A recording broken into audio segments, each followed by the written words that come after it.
Good morning. Now, we're not doing a sort of a proper ride this morning. This is just going to be catching up on some news, and it's big news.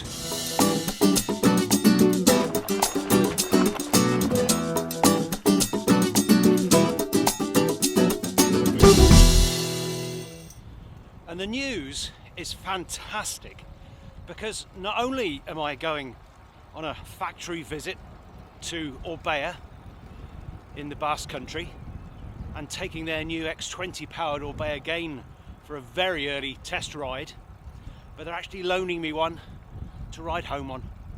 I am absolutely thrilled, scared, excited, scared. Yeah, mostly scared actually, because I've been looking at the webcams on the route home, and at the moment it's -4 and thick with snow, which could make some of the riding a little tricky. Now, I don't know which model of game they're giving me. I'm hoping it is an X20 equipped one, because that's the whole point of the review, the long-term ride review.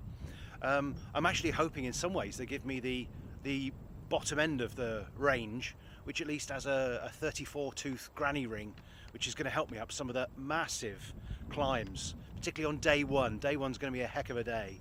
I've been looking at route planning to get out of Bilbao, and Bilbao is an absolute ruddy nightmare. It's lots of big, it's a very industrial area, and there's lots of really big roads with no hard shoulders, and the two lane roads are thick with trucks, probably trying to avoid tolls, no hard shoulder, and a white line up the middle so they can't overtake, so they won't be able to overtake me. So I'm going to try to avoid all of those roads. But it does mean that the route I've got sort of penned in is so reliant on the Garmin, I just don't know. I'm going to get lost. It's footpaths, it's railway tracks, it's just about everything really. Orchards probably, I don't know. Well, going to Pamplona, eh? Never been to Pamplona before. I don't think the bulls will be running. I hope not. It could be dicey on a bike. But I'm also going to, going to the Pyrenees to see how far I get. And I'm going to drop back down to home. Well, seeing as this is a catch-up video, I might as well tell you other bits and pieces that are going on. I've been doing Ride Every Day January, and today is the last day. And 3 kilometres ago, I rode the furthest I've ever ridden in a month, which was 1180. So I've just gone past that now. And today I'm hoping to complete my actual target, which was 1200 kilometres in a month. So I've got Nick Gates from the Jolly Good Velo Club to thank for the challenge of doing that. I've noticed he's done it as well, so well done you. And anyone else who's done it too. I've also notched up 10,000 metres climbing in a month, which is a fair old chunk for January. It's more than twice of anything I've done in January before. And it's surprising too, because I've actually been avoiding the hills and just concentrating on getting some distance in, which is gonna, I think, bite me in the bum when it comes to the mountains around Bilbao and on the way home. I've even had a few viewers asking me about the when I went to the dog rescue place a few weeks ago. A few people have asked me, have you got a new pup yet? Well, the answer is no.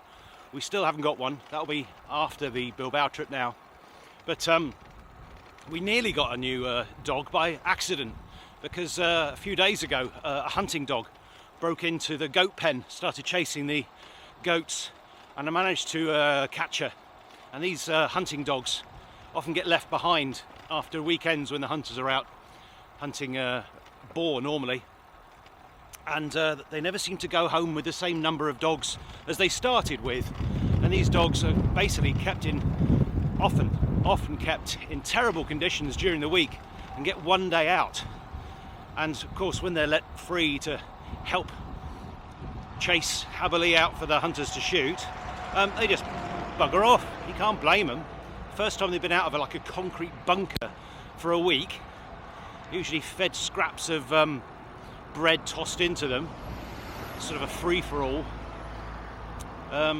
Anyway, I caught this dog. It was absolutely emaciated, beautiful pointer, and it was so loving. Oh dear, I'm such a softie. But Yeah, he nearly ended up with us, apart from the fact, of course, it chased goats. Well, we can't have a dog that chases goats.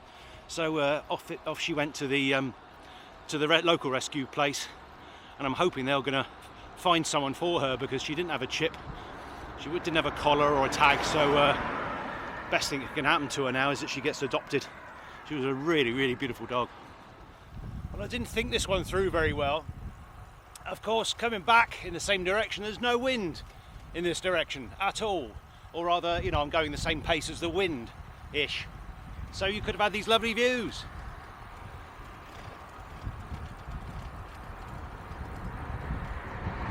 So that's it for this week. It's a very quick video. I just wanted to let you know what's going on. And it's, talk about exciting. Now, I should have mentioned right at the beginning. I think what swung getting the bike were your comments. Obeya have said, great comments and great interaction. So actually it's down to you lot that has got me this bike. Now, there's a downside for you. If anything goes wrong on the trip, I'm going to blame you. It's your fault. You made me. You made me do this. Anyway, hopefully it won't come to that. But until then, and remember there's going to be a factory video, an X20 gain review video, and maybe 4 or 5 epic road trip on an X20 gain videos. You are going to be sick to death of my ugly face. Another shout out, Larry Brown. Larry Brown subscribed to the channel about, I don't know, a few weeks ago, and he's watching every video in order. And he's watching multiple ones and commenting, and I love commenting. I love you commenting. So if you've got anything to say to me, if you've got any tips for an epic multi-day ride home, let's have them. I always respond to every comment, so let's have your worst. No, let's have your best. Keep it clean. My mum might read them. Anyway, I might be wittering a bit. I'm ever so excited, I can't tell you. I'm so excited about this trip.